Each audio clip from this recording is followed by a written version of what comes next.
疫情影响到头路，也予一寡人出现储税特别出来问题。做运团体甲立委车机做伙举行线顶记者会，针对着政府的纾困4.0，因认为讲，因为疫情减少收入，咧共税厝的民众，爱予因相关的补贴，来助因度过这个歹时机。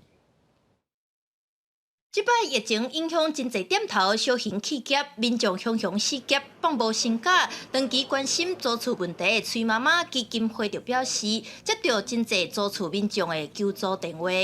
收到了非常多，就是缴不起房租，或者是无论是房客或房东来询问这样的一个实际的案例，显示这个问题在疫情之后快速的就增长。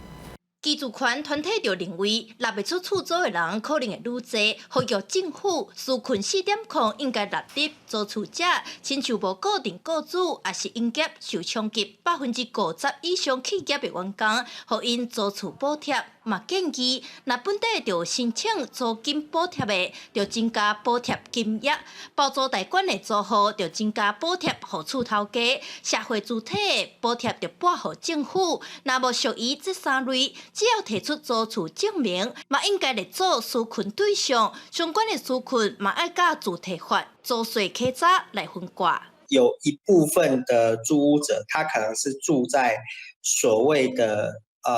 不是政府认为的合法房屋里面。那另外当然就是他们的租赁行为、租赁契约都不在政府的掌握。你会碰到的问题就是说，我要申请这样的事情上，我会不会怕房东知道了会反对，或他知道了之后以后？